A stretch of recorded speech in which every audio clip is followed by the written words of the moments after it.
Olá pessoal, sejam bem-vindos ao módulo, a mais um módulo do curso. Nesse módulo nós vamos abordar então abordar os impactos da hipocalcemia subclínica na pecuária leiteira e um pouco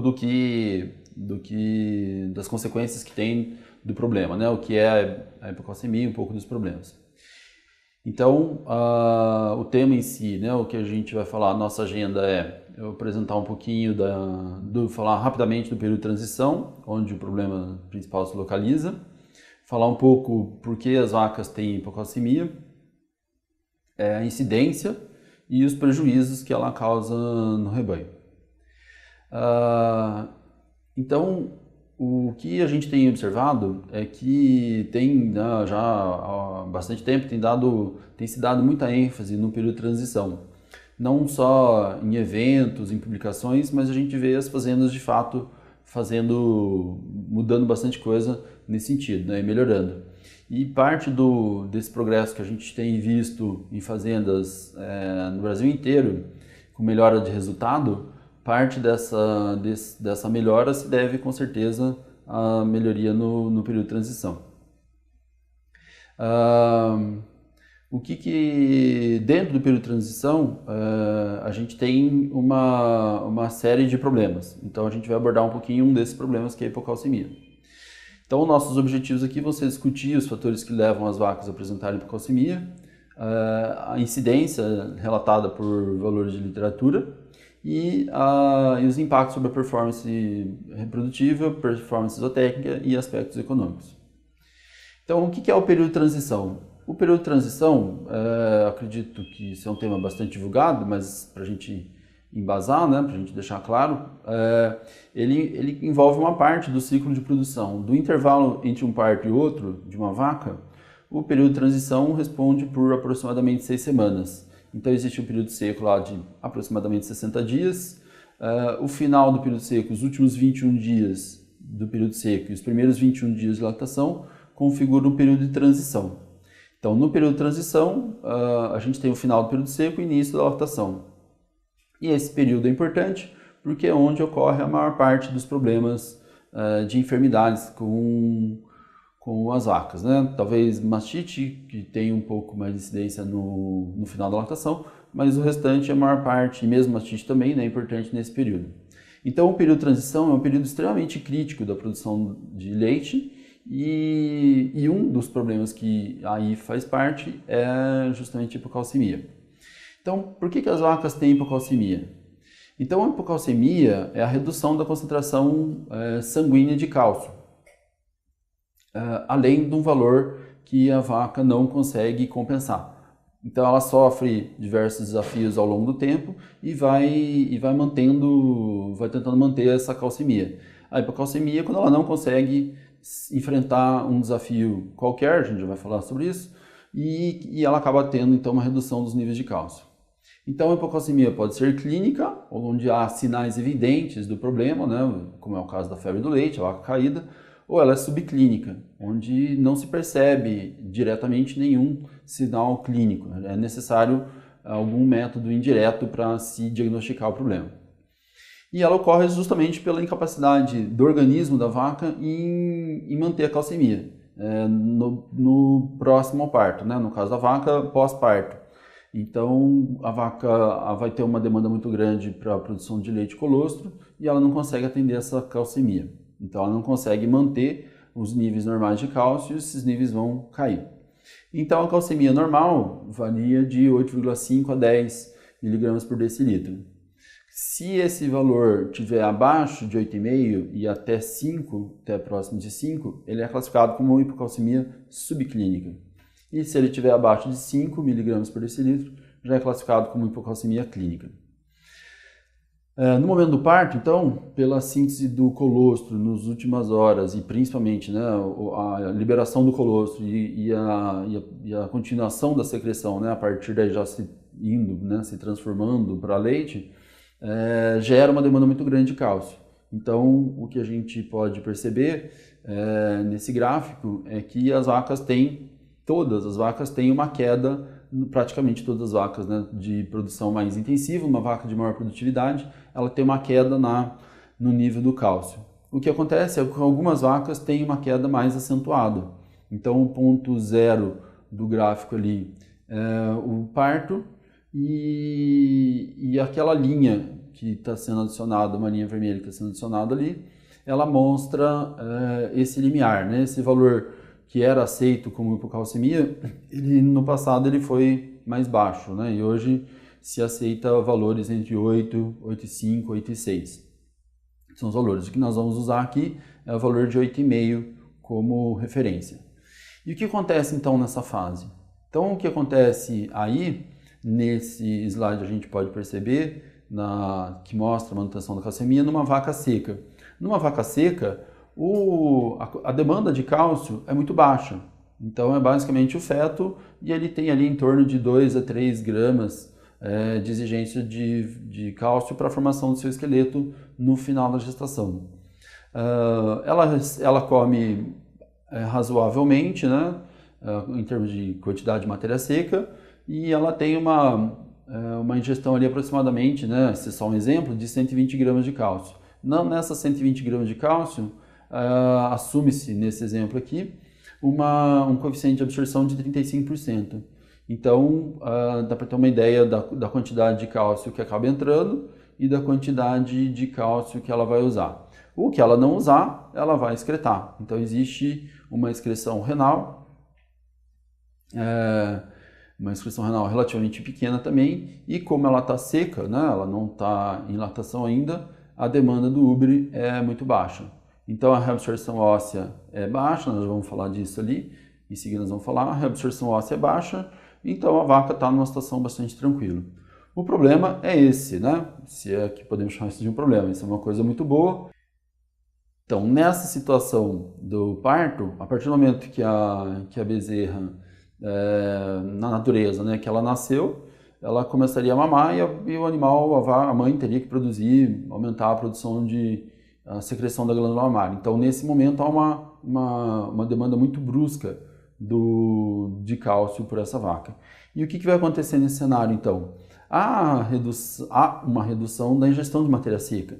Então, se nós mantivermos, né, os níveis de cálcio próximos do que eram feitos no pré-parto, ela vai ingerir menos matéria seca, consequentemente ela vai estar ingerindo menos cálcio por vaca por dia. Assumindo que o coeficiente de absorção seja o mesmo, o aporte de cálcio no intestino delgado vai acabar sendo menor, né? E o que ela vai fazer? Ela teria que lançar a mão, então, da reabsorção óssea. Por que ela teria que lançar a mão? Porque agora, sim, a glândula mamária tem um impacto significativo. O feto ali está zerado, né? Porque já não tem mais no feto, então não tem mais essa demanda para o crescimento ósseo. E a vaca, para tentar manter a calcemia, inclusive, ela chega até a interromper completamente a eliminação renal de cálcio. Então, ela vai tentar manter ali aqueles 2,2, 2,5 gramas de cálcio no sangue. A gente já vai falar mais disso em seguida. Então, a concentração de cálcio no colostro ela é maior do que no leite. Então, no colostro são 2,3 gramas por litro, no leite em torno de 1,2 gramas, né? Quase o dobro que tem no colostro.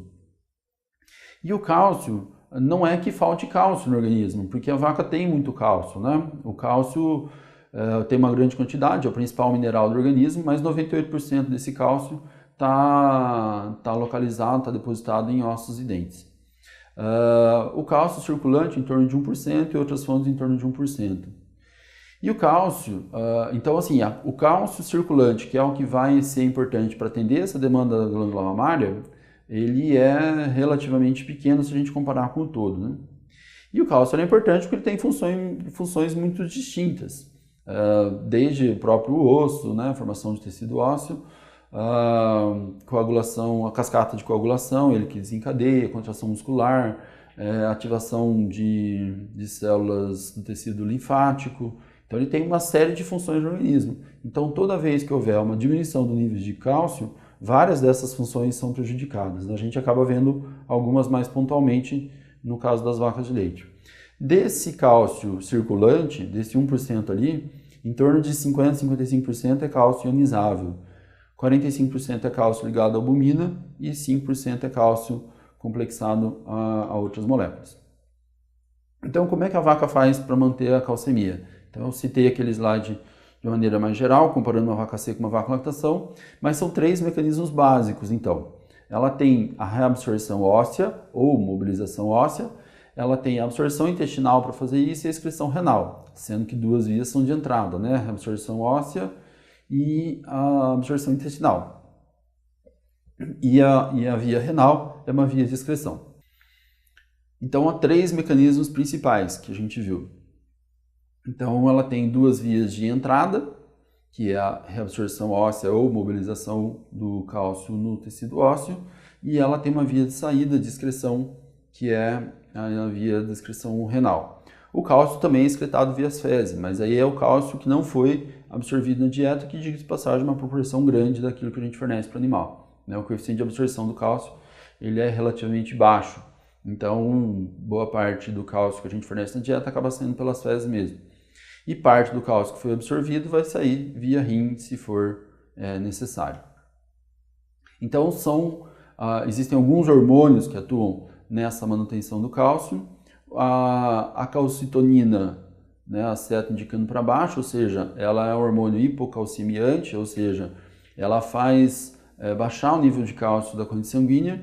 E o paratormônio, que é o que nos mais interessa, ele tem um efeito oposto, que é um efeito hipercalcemiante. Então, ele age no sentido de elevar a calcemia. O paratormônio, então, tem essa função importante para o nosso assunto aqui. Então, outra ação importante, outra ação hormonal, é a 1,25 de hidroxicólicalciferol. Então, ela é a forma ativa da vitamina D. Então, a vitamina D que o animal come, naturalmente o que a gente fornece para ele, ela é absorvida e é convertida na forma ativa. Então, essa forma ativa, ela é produzida nos rins a partir da vitamina D. E ela é importante porque ela é um mecanismo que estimula a absorção de cálcio. A absorção de cálcio no intestino, ela é ativa, né? Ela precisa de uma proteína transportadora. E isso explica, em parte, porque a absorção é baixa, né? Então, ela precisa ter um receptor lá no intestino para fazer essa absorção do cálcio. Então, a vitamina D, ela atua estimulando a absorção intestinal de cálcio. Então, quando os níveis sanguíneos caem, por um motivo qualquer, há um estímulo, isso é um estímulo para a liberação do paratormônio. E aí ele é lançado na corrente sanguínea. Então, normalmente, não falta paratormônio, né? Não é esse o problema que ocorre no período. O problema é que para o paratormônio agir, as células precisam estar sensibilizadas a ele, ou seja, as células precisam estar sensíveis a ela. E são 2 células-alvo principal, as células do tecido ósseo e as células dos rins, né, do parênquima renal.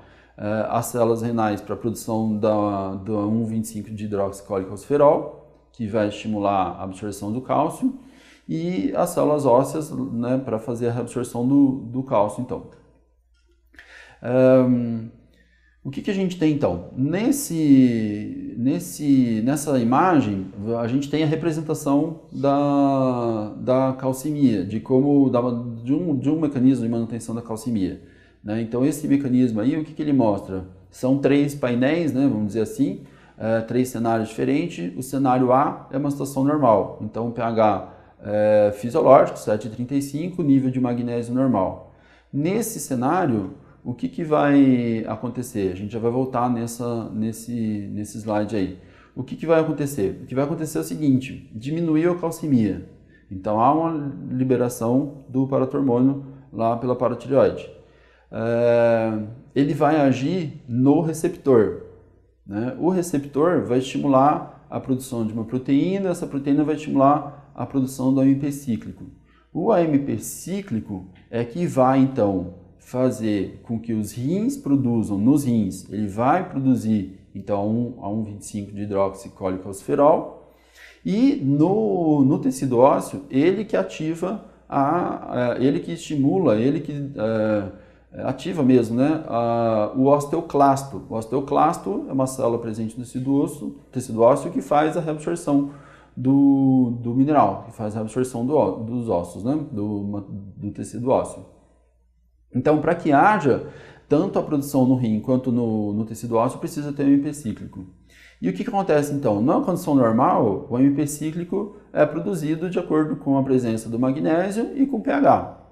Porém, se houver um aumento do pH sanguíneo, se o pH sanguíneo for, por exemplo, para 7,45, está representado ali no esquema, o que vai acontecer? Ele muda a configuração do receptor. E ao mudar a configuração do receptor, que no desenho esquemático ali, né, a imagem mais clara, ali, a figura mais clara, o receptor na célula do tecido-alvo, ele muda a configuração. E ao mudar a configuração, o paratormônio já não consegue se ligar com a mesma intensidade que ele se ligava numa condição normal. Consequentemente, se o paratormônio não liga, não vai estimular a produção de AMP cíclico. Se não produzir AMP cíclico, não tem, ou tem menos reabsorção óssea e tem menos produção de um 25 de hidroxicólicosferol. Então, isso é que está representado aí no painel B. No terceiro painel, o pH está normal, mas é uma condição de hipomagnesemia. Para que haja ativação do receptor, é necessária a presença do magnésio. Então, o que vai acontecer? Se houver deficiência de magnésio, se houver hipomagnesemia, o que vai acontecer é que não vai haver também com a mesma eficácia, com a mesma eficiência, com a mesma intensidade a produção do AMP cíclico e, consequentemente, vai diminuir a absorção óssea. Então, na primeira imagem, a configuração errada, na segunda, a ausência do magnésio. E quais são os cenários, então? Esse cenário de alcalose metabólica, ele é resultante da absorção exatamente dos íons que a gente vai falar ao longo do módulo, né? De sódio, cloro, potássio e de enxofre. Então, toda vez que ocorrer a absorção de sódio e de potássio, ocorre também a absorção de cloro. E aí mantém-se uma neutralidade elétrica. Então, não há alteração da carga elétrica, porque está trocando um por um. Ou seja, se entrar... e aí o problema é o que acontece? Começa nesse cenário, o que pode acontecer então, se houver muito potássio na dieta, começa a entrar potássio, e esse potássio acaba levando a uma eliminação de íons hidrogênio. Então, para absorver o potássio entra o hidrogênio, entrando no hidrogênio, o pH sanguíneo tende a subir. Então, ele fica levemente alcalinizado. E é essa alcalinização do sangue que altera o receptor lá na célula-alvo. Por outro lado, quando se fornece enxofre e cloro para os animais, lá no intestino, quando ocorrer a absorção do cloro, para poder absorver o cloro, ele precisa eliminar um íon bicarbonato. E quando elimina um íon bicarbonato para a luz intestinal, ele acaba, então, deixando o pH sanguíneo mais ácido, levemente ácido. Então, esse é um mecanismo importante que vai explicar a ação dos sais aniônicos que a gente vai falar mais para frente. Então, o primeiro momento é esse, da absorção do sódio, o segundo momento da absorção do cloro. Então, o que influencia a hipocalcemia? Então, quais são os fatores predisponentes? O fator predisponente mais importante é o DICAD. O que é o DICAD? É a diferença catiônica aniônica da dieta. Então, nós vamos falar, isso vai ser abordado mais para frente, né, em outro módulo, então eu vou ater mais lá no outro módulo. Mas é a diferença entre a quantidade, né, de cátions e de ânions, de cargas positivas e cargas negativas.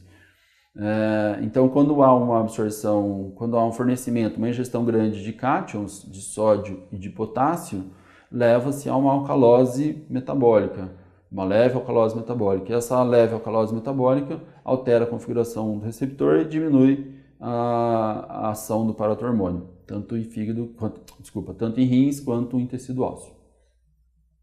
Outro fator predisponente muito importante é a idade do animal ou o número de lactações. Por quê? Porque numa vaca, numa primípara, ela tem um número, primeiro que ela ainda é jovem, ela está crescendo. Então, o tecido jovem, ela pode não ter mais crescimento ósseo, mas ela tem um grande número de receptores para o paratormônio. Então, ela tem uma capacidade melhor de manutenção da calcemia. A outra coisa é que vacas mais velhas produzem mais leite, então elas também secretam mais cálcio via colostro, via leite. Então existe uma dificuldade maior para ela manter isso aí, manter a calcemia. E outra coisa importante é também diminui com o passar do tempo, da idade, vai diminuindo a sensibilidade das células ao paratormônio. Então ela tem mais dificuldade em produção da 1,25 de hidroxicolicosferol e também maior dificuldade de ativar os osteoclastos para manutenção da calcemia. Então esse é um fator bastante importante, né? A gente vê uma incidência relativamente baixa de hipocalcemia mesmo subclínica em vacas primíparas, mas a gente vê uma incidência bastante alta em vacas mais velhas, né? Outro fator predisponente é raça. A Jersey é uma raça com maior predisposição que a holandesa ou que outras raças leiteiras com relação à hipocalcemia. Por dois motivos. Um, porque ela tem mais cálcio no colostro e no leite, e ela tem menos receptores intestinais. Então ela tem uma menor capacidade de absorção de cálcio e ao mesmo tempo ela tem uma demanda grande de cálcio pelo colostro, pelo leite, proporcionalmente em relação a 1 litro de leite de uma vaca holandesa. E um outro fator predisponente que eu já comentei é a hipomagnesemia.